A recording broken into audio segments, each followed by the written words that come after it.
Silakan dimulai. Kenapa bisa terjadi? Hati-hati, ini tuh masuk sosial media. Ini udah kayak ngomong sama lawyer dok ya. Ya, ini blood pressure dok ya. Nah, kita tahu bahwa blood pressure itu dipengaruhi oleh dua faktor utama. Yang pertama, systemic vascular resistance. Yang kedua adalah cardiac output. Atau kalau di itu kan sederhanakan, Nah, ini systemic vascular resistance tuh systemic vascular resistance itu adalah resistensi dari dinding pembuluh darah. Dia nyempit atau melebar. Kalau pembuluh darahnya menyempit, berarti SPR-nya naik. Kalau pembuluh darahnya dia melebar, berarti SPR-nya turun. Nah, yang membuat tekanan darah naik itu kalau SPR-nya naik. Jadi kalau vasokonstriksi, berarti SPR-nya naik. Akibatnya kalau SPR-nya naik, kalau vasokonstriksi, tekanan darahnya akan naik. Gitu dong. Nah, kalau cardiac output ini, dia curah jantung memompa darah dalam waktu 1 menit. Gitu dong. Dimana cardiac output ini dipengaruhi oleh dua faktor. Yang pertama adalah heart rate. Yang kedua adalah curah sekuncup, CS-nya, curah sekuncup. Di mana curah sekuncup ini volume darah yang dipompa oleh ventrikel kiri ke sistemik aorta gitu. Yang biasanya ratanya itu dengan menggunakan rumus N systolic dikurangin N diastolic. Nah, biasanya ratanya curah sekuncup ini di angka 70 mili. Jadi biasanya ventrikel kiri itu dalam kondisi jantungnya normal dengan ejeksi fraksi yang masih bagus, dia biasanya dan status volumenya itu dia normal, tidak ada dehidrasi ataupun shock. Biasanya dalam satu kali ejeksi dia 70 mili. Nah, kalau heart rate itu rata-rata normalnya, range normalnya ya let's say di angka 70 sampai 80 ya. Nah, kita ambil pertanyaan 75. ini beda dengan tekanan nadi. Beda. Ini heart rate. Kalau tekanan nadi itu Systolic systolic dikurangi diastolic. Itu tekanan nadinya. Nah, jadi untuk mengetahui cardiac output normal pada orang dewasa, ya udah heart rate dikali CO2 heart rate dikali curah sekuncup 75. Oke, kita masuk ke sedikit ke matematika. 75 heart rate normal dikali 70 mili.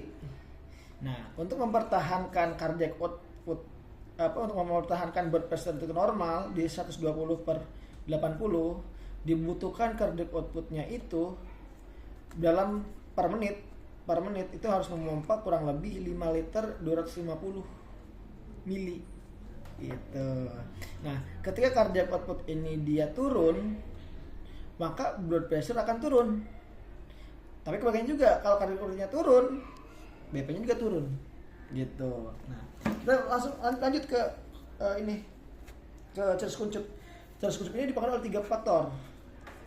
Ada faktor preload, ada kontraktil dari jantung, ada afterload. Disederhanakan preload itu apa? Preload itu adalah aliran darah pena balik ya, yang dari ekstremitas atas, dari vena jugular, dari vena cava inferior. Itu dia yang masuk lagi ke atrium kanan. Itu yang kita sebutkan namanya preload. Jadi baliknya lagi return venous ke atrium kanan, namanya preload. Nah, kalau kontraksi ini dia kekuatan otot jantung itu sendiri dalam memompa. Kalau kita ngomongin kontraksi ini berarti kita ngomonginnya dengan bahasanya echo ya. Jadi kalau ngomongin echo tuh kita ngomongin ejeksi fraksi ya. Jadi kontraksi ini akan mempengaruhi si ejeksi fraksi. Kalau kontraksi lemah, EF-nya dia akan turun. Nah, biasanya pada EF yang turun ini dipengaruhi oleh adanya heart failure atau akut myocardial infarct gitu, atau tamponade jantung. Itu bisa aja kontraksi jantungnya yang memang turun, jadi ejeksi fraksinya juga turun gitu. Nah, yang terakhir afterload ini hampir sama kayak systemic resistance ya, ada hubungannya gitu. Afterload ini jumlah darah yang dipompa oleh jantung ke sistemik aorta, ini namanya afterload.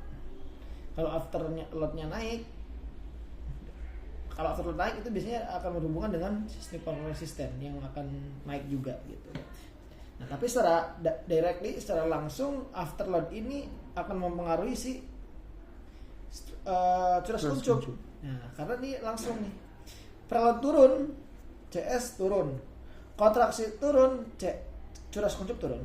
Afterload turun, ini juga akan turun. Nah, permasalahannya sekarang hemodinamik sistem kardiovaskular itu dia dipengaruhi oleh lingkaran ini, ya kan dok? Dimana kalau pada pasien-pasien, kita ngomongnya dengan low blood pressure dulu, pada kondisi shock, pada shock kardiogenik biasanya problem itu di masa kontraksinya. Nih, shock kardiogenik itu kontraksi jantungnya lemah.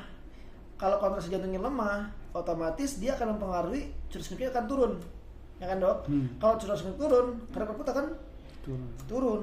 Kalau kadar perut turun, BP blood pressure akan turun gitu. Nah, ini kepada kondisi shock kardiogenik. Tapi kalau pada pasien-pasien yang shock hemoragik atau shock hipovolemik, itu masalahnya adanya di preload. Jadi karena darahnya itu volume plasma itu dia terjadi penurunan yang sangat drastis, jadi aliran darah yang balik ke jantung itu turun. Kalau darah yang balik ke jantungnya turun, otomatis curah kuncup juga tidak akan 70 ml lagi, akan turun. Ya kan dok? Gitu. Kalau CS-nya turun, CO-nya turun. Kalau CO-nya turun, BP-nya udah pasti turun. Gitu. Nah, terus sekarang kalau shock let's say katakan shock obstruktif. Nah, kalau obstruktif tuh ya udah adanya di sini nih. Di masalah curah kuncupnya. Nah, curah kuncupnya ini tergantung dia obstruktifnya karena apa? Karena tampon di jantung atau karena tumor di abdomen yang menghalangi si aliran vena cava inferior yang balik ke jantung dia terbendung. Berarti itu masalahnya adanya di preload. Jadi obstruktif ini dia tergantung lokasi obstruksinya ada di mana gitu dok. Kalau pada taburan di jantung, dia adanya di jantungnya. Di kontraksinya gitu. Tapi kalau pada ibu-ibu hamil yang notabene dia kalau tidur suka terlentang, itu kan akan menggempit aliran darah vena dan dari inferior yang menuju ke jantung itu ketekan. Akibatnya return venous yang dari ekstremitas bawah ke jantung dia turun. Itu juga sama bisa menyebabkan shock obstruktif. Jadi makanya apa pada ibu hamil dia suka bengkak, terjadi peningkatan tekanan hidrostatik di pembuluh darah vena kapiler inferiornya. Akibatnya apa? Karena terjadi peningkatan hidrostatik, dia terjadilah leakage cairan dari intravaskular ke interstisial. Ini pada ibu hamil dia sering terjadi udem tungkai. Gitu walaupun saya katakanlah nggak ada PEB ataupun apa. Jadi emang itu suatu normal. Bukan karena mekanisme protein urinnya ada yang loss, tapi emang itu karena ada peningkatan tekanan hidrostatik pada kapiler pembuluh darah perifernya yang menyebabkan terjadinya ekstravasasi cairan dari intravaskular ke interstisial. Terus kalau shocknya yang anafilaktik ya dok ya, shock anafilaktik, shock neurogenik. Nah, itu problemnya itu ada di SVR-nya di sini nih. Shock neurogenik kan dia notabene karena sistem simpatisnya rusak. Yang harusnya dia untuk vasokonstriksi untuk mengimbangi parasimpatis efek, tapi kalau simpatisnya efeknya dia rusak karena ada shock neurogenik, dia pembuluhannya lebar. Gitu kan dok, sama kayak shock anafilaktik juga, ya kan? Sama, dia juga masalahnya di sini. Sama dengan shock septik juga, ya kan? Dia masalahnya pembuluh darah ini yang lebar. Jadi volume darah dengan selang segini penuh airnya. Kalau selang yang ini jadi selang yang ini lebarnya, darah yang tadinya 10 segini jadinya cuma segini. Kalau darahnya segini, kalau SPR-nya kan pasti turun nih, SPR-nya turun. Kalau ini turun, BP-nya turun nggak? Turun. Makanya pada pasien-pasien yang dengan shock septik ya dok ya, itu obatnya apa? Vasokonstriktor norepinephrine. Untuk apa? Untuk menyempitkan dinding pembuluh darah agar vasokonstriksi gitu doang ya. Kalau yang shock Anafilaktik juga sama, dia diberikan obat-obatan untuk mengatasi reaksi dari antiinflamasi reaksi alerginya itu yang tipe 1 yang cepat ya. Jadi dimasukin obat-obatan yang kayak antihistamin rilis gitu kan. Terus obat-obatan dexamethasone untuk menekan imunnya agar terlalu reaktif. Jadi nanti diharapkan pembuluh darahnya akan menyempit. Begitu dengan shock neurogenik. Shock neurogenik ini juga sama, dia permasalahannya karena di simpatisnya yang karena di simpatisnya yang rusak, jadi efeknya vasodilatasi. Jadi parasimpatis efek yang dominan, simpatis efeknya dia minimal. Vasodilatasi gitu loh. Jadi di sini rusaknya. Nah, kita lanjut nih sekarang. Kita udah tahu nih masing-masing shock dia berperannya di mana aja permasalahannya. Begitupun tadi dengan tensi tinggi. Let's say kita katakanlah pada pasien-pasien dengan takikardi. Contoh pada case-nya hipertensi sekunder dengan adanya hipertiroid. Ini kita katakan curah kuncupnya 70 mili dok ya. Pada pasien-pasien dengan Graves disease atau goiter itu kan terjadi peningkatan TSHS dok ya. Yang efeknya T3 T4 free-nya dia naik, yang notabene nanti dia akan meningkatkan metabolisme basal. Metabolisme naik, dia akan diiringi dengan heart rate yang cepat. Nah, sekarang yang tadinya normal segini, heart rate-nya jadi misalkan katakan 90 ya kan, atau bahkan lebih bisa 100 ya dok ya. Oke, kita sekarang urut ini 70 dengan curah kuncup yang masih sama 70, kita kali dengan heart rate goiter dengan Graves jadi 700. Nah, yang tadinya kadar outputnya per menit itu 5 liter 250 jadi 700. CO-nya naik nih. Kalau CO-nya naik, BP-nya naik nggak? Naik pasti. Gitu. Ini pada pengaruhnya pada pasien-pasien dengan heart rate tinggi. Jadi dia directly secara langsung bisa mempengaruhi cardiac output yang mana bisa bermanifest ke blood pressure juga. Gitu. Dia akan naikin juga nih blood pressure-nya. Gitu. Terus, let's say katakan pada pasien-pasien yang dengan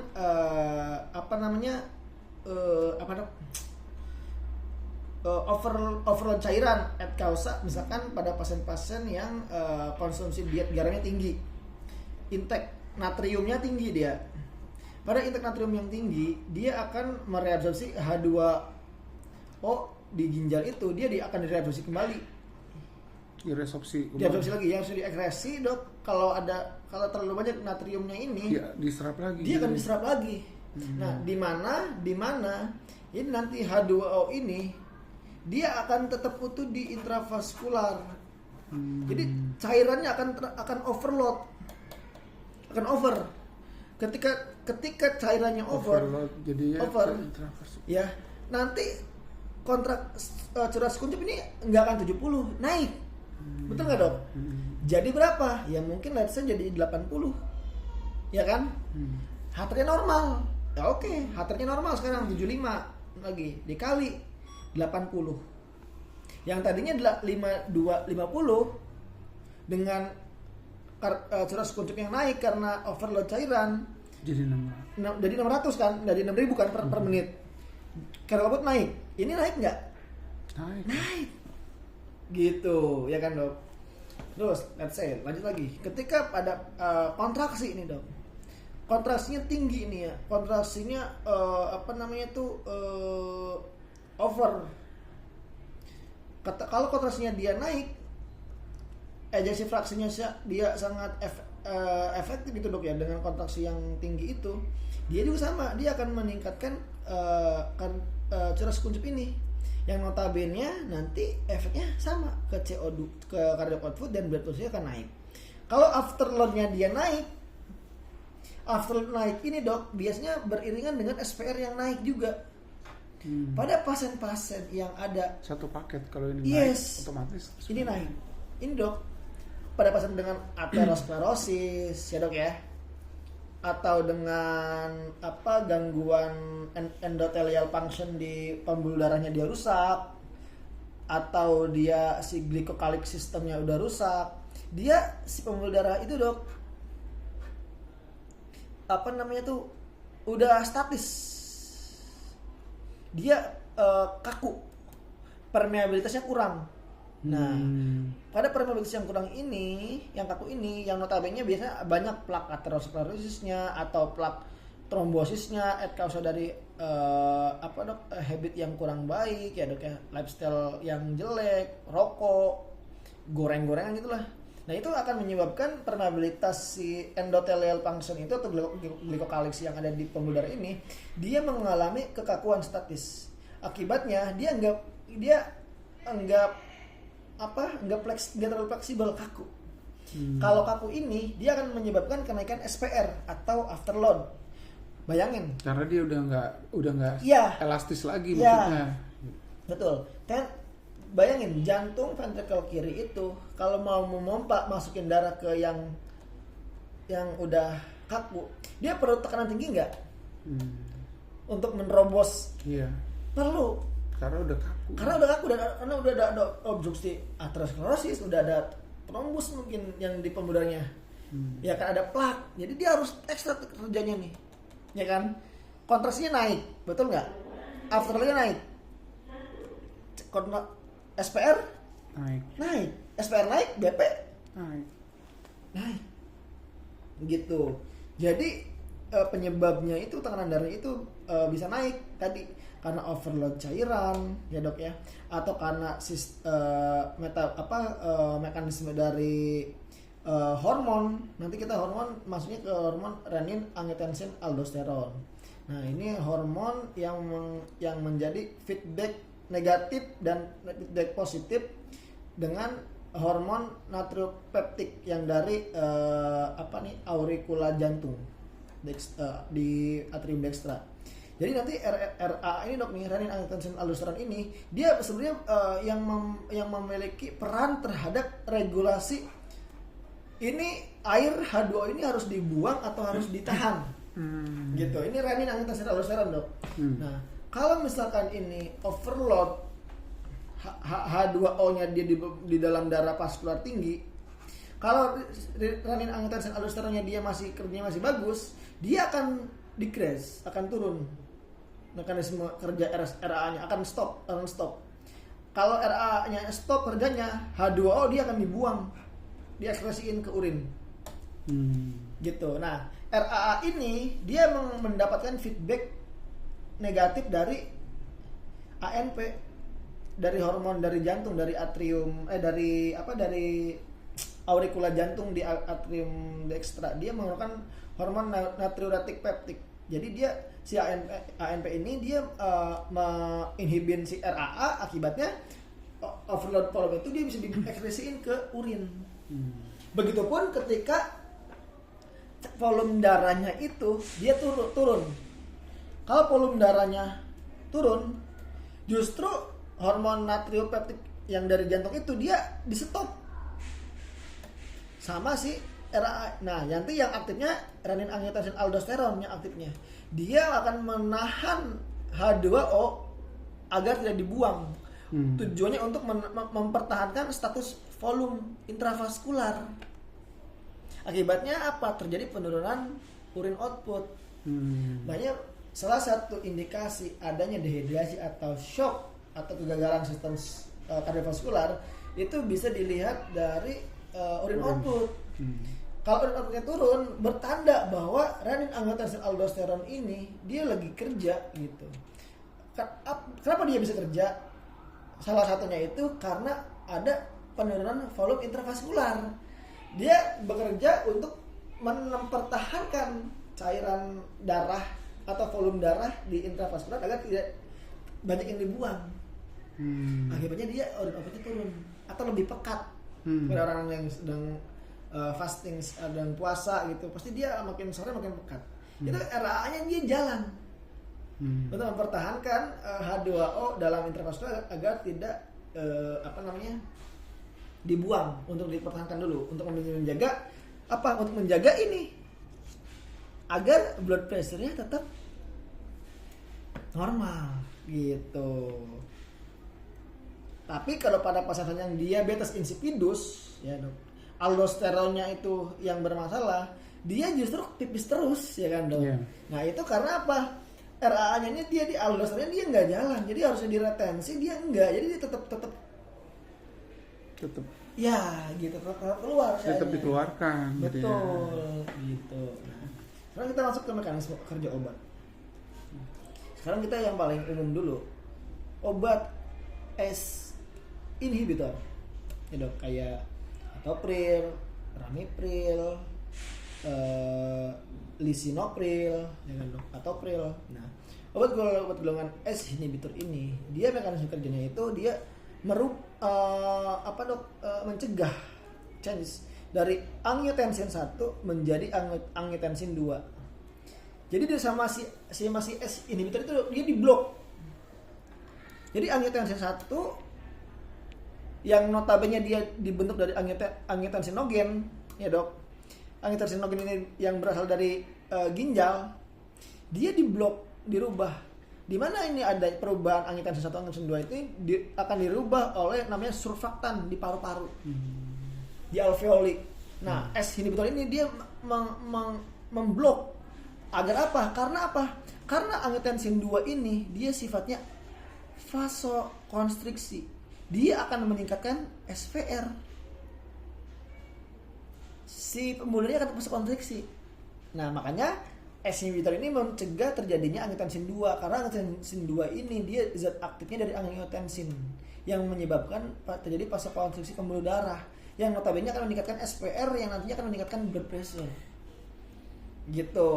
Itu dok ya. Ini semua sama mekanismenya. Terus kita masuk ke ARB. Angiotensin receptor blocker. Angiotensin receptor blocker. Nah, jadi ini dia dok? Reseptor angiotensinnya sama dia diblok. Jadi angiotensin 2-nya ini dok, dia diblok kerjanya. Sama kayak, jadi mekanisme kerjanya S inhibitor sama ARB ini sama di sistem di angiotensin, perubahan angiotensin memblok si kerja dari angiotensin 2 ini. Yang notabene output dari kedua jenis obat ini yaitu menurunkan SVR agar blood pressure-nya turun. Contoh ARB ya ada kandesartan, ada losartan, irbesartan gitu dok ya. Yang paling sering umum di paskes mungkin kandesartan gitu. Jadi mekanisme kerja S inhibitor dan ARBs itu sama. Dia di sistem angiotensinogennya itu yang untuk diblok untuk menurunkan SPR agar BP-nya turun. Terus kita lanjut ke obat 3. Obat yang masih sering juga digunain. Apa itu? Calcium channel blocker. CCB. Ya, CCB ini ada dua jenis dia. Ada non dihidropyridin sama dihidropyridin. Kalau non dihidropyridin dia ada varapamil sama diltiazem. Kalau dihidropyridin dia juga banyak jenisnya sebenarnya. Ada amlodipin yang paling sering, ada nifedipin dan amlodipin. Nah, kalsium namanya juga kalsium channel blocker. Jadi dia memang kerjanya untuk memblok kanal kalsium yang dimana semua kanal kalsium itu diblok sama dia. Jadi enggak hanya yang di sistem, tapi untuk kita untuk purpose-nya sendiri untuk CCB ini sebenarnya ditunjukkan untuk ke pembuluh darah. Jadi dia memblok kanal kalsium yang ada di pembuluh darah. Tapi secara nggak langsung side efeknya itu dia memblok kanal kalsium yang di otot polos lain juga. Seperti ya kayak esofagus. Makanya pada beberapa efek penggunaan kalsium channel blocker ini dia bisa meningkatkan terjadinya GERD. Karena dia sphincter esopagusnya itu dia relaksasi, nggak kontraksi. Akibatnya gampang terjadi reflux. Jadi side effect salah satunya itu penggunaan CCB bisa terjadi meningkatkan high risk untuk terjadinya GERD gitu. Nah, kita balik ke tensi oke. Di sini si CCB ini dia ada dua jenis kan. Nah di sini dimana sama-sama kerjanya, tapi untuk non hidropyridin dia juga ada efek yang namanya chronotropik negatif. Jadi dia cegahnya itu untuk menurunkan heart rate juga. yang bekerja di avenodal jantung. Jadi dia memblok ada avenodal. Jadi agar terjadi spare waktu untuk kontraksi ventrikel dari SA node. Jadi dia nanti akan menurunkan heart rate-nya. Gitu. Untuk yang non hidropiridin. Kalau yang hidropiridin dia nggak ada efek itu. Dia cuma efek calcium channel blocker untuk ngeblok kalsium yang ada di pembuluh darah. Nah, gimana? Emang kenapa sih kerjanya si kalsium tuh? Jadi si kalsium itu ya dia salah satu agen elektrolit yang mana dia fungsinya kalau dia masuk ke dalam intrasel, dia akan menyebabkan sel itu berkontraksi atau depolarisasi. Nah, kontraksi depolarisasi dari otot dinding pembuluh darah ini dia akan menyebabkan vasokonstriksi, betul nggak? Ya kan dok? Nah makanya sama dia diblok sama CCB ini. Untuk apa? Agar tidak terjadi vasokonstriksi, agar dilatasi. Gitu. Kalau vasodilatasi SPR-nya turun, ya kan dok? Kalau SPR turun, BP turun. Gitu. Jadi mekanisme kerjanya itu untuk amlodipin sama nifedipin itu dia memblok kanal kalsium ada di pembuluh darah. Cuma negatifnya kalsiumnya itu dia ada namanya lapisan adventitia, muskular sama endotelial. Ada 3 layersnya, ada tiga lapisan. Nah, di mana pada otot vena, otot pembuluh darah vena sama 3 juga, tapi tunika muskularnya itu lapisan muskular di vena itu kecil ketipis. Jadi pada vena itu dia nggak begitu menyebabkan vasodilatasi. Makanya terjadi yang namanya turbulensi ya. Jadi dia darah banyak yang ngalir ke sistemik karena dilatasi arteri. Tapi tidak begitu terjadi begitu dengan vena aliran darah balik yang ke jantungnya. Dia tetap stagnan kayak gitu. Akibatnya apa? Terjadilah penumpukan darah di perifer, di arteri-arteriol, antara anastomosis antara kapiler arteri dan kapiler vena. Nah, terjadilah peningkatan apa namanya? Hidrostatik. Nah, kalau terjadi peningkatan hidrostatik, dia akan menyebabkan leakage cairan dari intravaskular ke interstisial. Makanya ada efek pada penggunaan amlodipin itu salah satunya itu edem tungkai, karena efek dari tadi dia nggak balance. Jadi dia spesifik untuk arteri dilator tapi enggak untuk venodilator. Gitu, yes. Oke. Itu untuk CCB. Sekarang kita masuk ke beta blocker. Nah, beta blocker juga sama. Dia ada 2 jenis dia. Ada yang non selektif sama selektif. Yang notabene ini dia kalau yang selektif ini dia mempengaruhi only the one and only beta 1. Kalau yang non selektif dia mempengaruhi beta 1 dan beta 2. Yang notabene kita tahu bahwa beta 2 ini ada di mana? Ada di paru-paru juga. Yang contoh yang paling sering itu yaitu propanolol. Kalau beta blocker yang selektif yang hanya ke beta 1 itu bisoprolol, nebivolol ya. Ada beberapa ini yang paling sering itu bisoprolol kalau di pasien kes. Nah, beta blocker ini dia kerjanya untuk memblok beta 1. Jadi dia akan mempengaruhi si kontraksi si jantung. Jadi dia akan menurunkan badmotropik sama kronotropik. Jadi dia kontraksinya dikurangin ya dok ya. Sama heart rate-nya dikurangin. Jadi demand kebutuhan oksigennya itu dia akan turun pada jantung. Nah, biasanya beta blocker ini dia spesifik untuk menurunkan konsumsi oksigen pada pasien-pasien hipertensi dengan angina pectoris atau CAD. Yang notabene pada branch cabang-cabang RCA sama LMA-nya itu dia udah ada penyempitan pembuluh darah baik makrovaskular atau mikrovaskular. Nah, di mana suplai oksigennya itu yang ke miokardium dia akan turun. Nah, beta blocker ini bagus sebagai pilihan terapi untuk pasien-pasien dengan angina untuk menurunkan demand dari otot jantung yang membutuhkan oksigen yang berlebihan kalau benotropik sama krotropiknya tetap tinggi gitu. Sedangkan si beta blocker ini dia akan menurunkan si kontraksi sama si heart rate-nya. Jadi dia otot jantungnya akan lebih relaksasi. Bromotropic apa bro? Ada kronotropik, ada inotropik, ada badnotropik. Kontraksi. Iya, itu badnotropik itu dok kayak semacam apa dok ya? Aliran kecepatan akselerasi dari otot jantung gitu. Jadi dia akan otot jantung itu dok akan lebih rileks. Lebih rileks si miokardiumnya akan lebih rileks kalau pada beta blocker. Dan dia juga akan menurunkan heart rate. Dari turunnya heart rate dia akan menurunkan akan merelakan otot. Kalau ototnya rileks dia akan menurunkan konsumsi oksigen. Kalau oksigennya turun, gejala iskemia, gejala angina, gejala chest pain-nya dia akan turun. Kan terjadinya angina kan karena mismatch antara supply demand. Supply-nya kecil, demand-nya besar. Akibatnya dia iskemia, ya kan?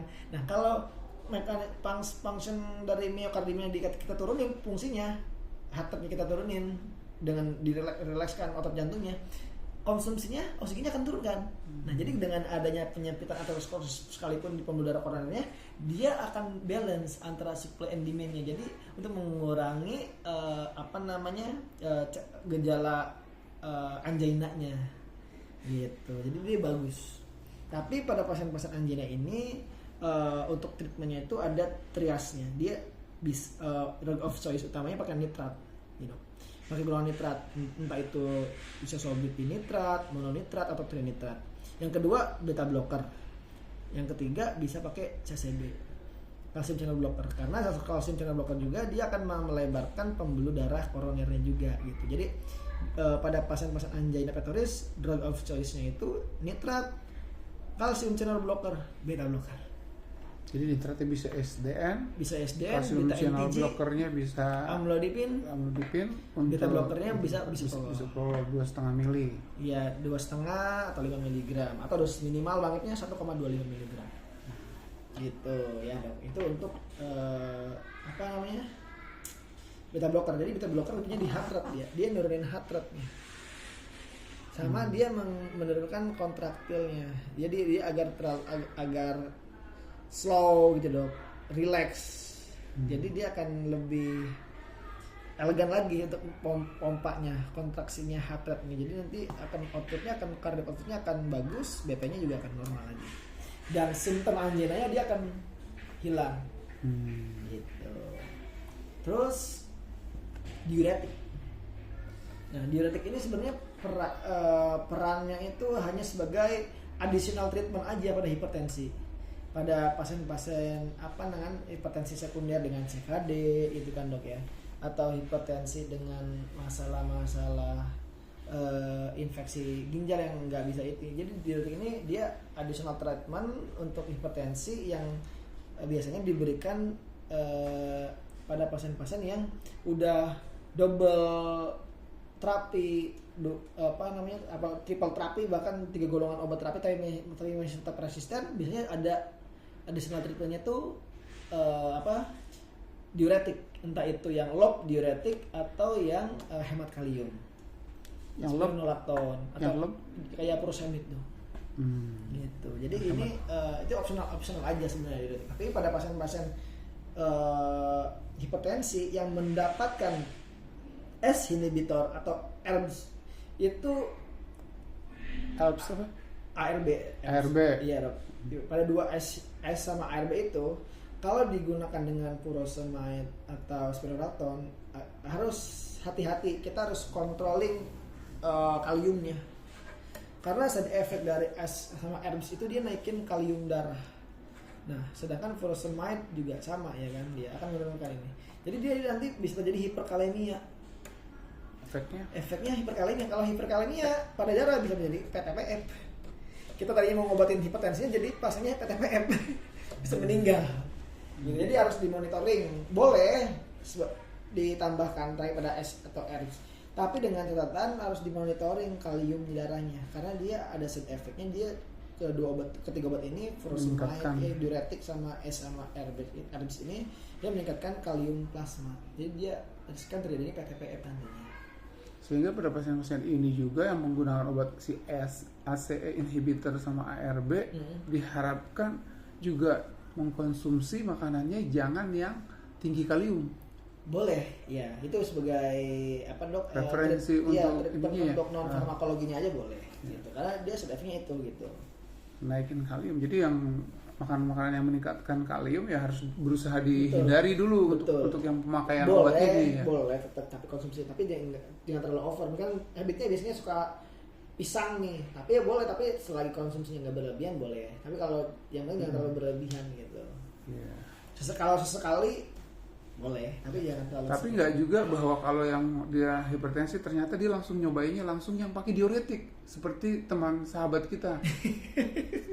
Enggak sih dok, karena di guideline-nya sendiri untuk first line-nya itu obatnya yaitu golongan-golongan ACE inhibitor atau ARB gitu. Jadi tidak ada disarankan langsung ke diuretiknya. Yes, nggak ada sih dok, nggak ada. Dan nggak bisa langsung menurunkan juga langsung dia pakai diuretiknya itu. Iya, karena kalau kita ngomong hipertensi dok, kita harus benar-benar mengkaji, kita harus benar-benar menganalisa lebih lanjut. Ini permasalahannya mana?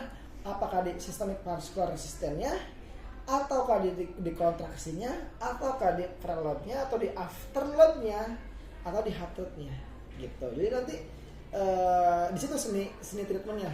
Kalau misalkan ini kita udah kasih obat-obatan untuk dilatasi arteri CCB. Lah, tapi kok ini tetap tinggi ya tensinya ya? Jangan-jangan ada something wrong nih. Ya kan, Dok? Nah, biasanya apa sih yang paling high risk pasien terjadi hipertensi itu apa, Dok? Pasien obes. Pasien gigantisme, pasien yang tinggi besar atau tinggi kurus juga nggak apa-apa, yang penting tinggi. Tinggi. Kenapa tinggi itu mempengaruhi itu? Betul, karena notabene gini dok. Let's say, ya katakanlah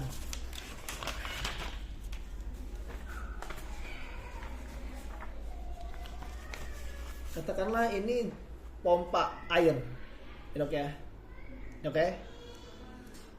Ini pasien obesitas, ya. Ini pompa air, ini pasien yang normal BMI-nya. Ini pasien normal, tapi dia tinggi. Yes, ya. Ini pasien overweight, ya. Ini pasien normal, ini pasien kurus tinggi. Let's say, ini pompa air. Pompa air yang dibutuhkan untuk nyampe sini, sama pompa air yang dibutuhkan sini. Kerja keras ini. Tinggi mana tekanannya? Tekanannya tinggi. Tinggi ini, ya dok. Pasien ini dengan BB ideal, ya BMI bagus, sama pasien ini walaupun kurus. Tingginya ya, pompanya. Pressure-nya tinggian mana? Tinggian ini ya. Yes, right. Jadi walaupun kurus, kalau tinggi dok, dia kan selanya panjang. Kalau dia pendek tapi tetap gendut nggak bisa juga. Ya itu. Jadinya kesini juga jadinya gini dong. Tuh, ya kan? Kalau dia kan tinggi, kalau gendut kan ke samping, tapi tetap aja jauh jangkauannya. Pompanya juga harus ke. Iya, gitu dong. Jadi panjangnya selang itu yang mengaliri air itu akan mempengaruhi kinerja pompa, betul nggak? Iya. Semakin jauh selang itu panjangnya, pompanya harus semakin tinggi tekanannya. Let's say pengen itu gendut ataupun tinggi kurus, tetap itu selangnya panjang. Gitu. Jadi itu sebagai analisa non farmakologinya yang harus di treatment itu lifestyle changes, olahraga, habit, pola hidup yang sehat gitu loh, sama pola makan diatur, itu yang akan berarti kalau misalnya yang gendut ini kan misalnya kan dia caranya adalah dengan dibuat ideal jadi normal. Betul. Gitu. Kalau udah tinggi dia gimana caranya? Dia kan misalnya tinggi. Iya dok. Masa dia harus dipendekin? Ya ini salah satu case aja dok. Pada pasien-pasien yang tinggi itu biasanya tensinya akan lebih over dibanding orang-orang yang pendek gitu. Emang case-nya gitu dok. Jadi dia ini dong, nggak ada kesempatan untuk untuk sembuh karena kan dia dilahirkannya tinggi. Iya, dia akan relatif lebih tinggi karena tadi panjang selang yang dia pompa lebih panjang, lebih jauh. Iya kan? Dibanding orang yang pendek. Gitu dong. Makanya ada beberapa teori yang bilang orang pendek usianya panjang. Long life. Berarti si bola gitu. Gitu dong.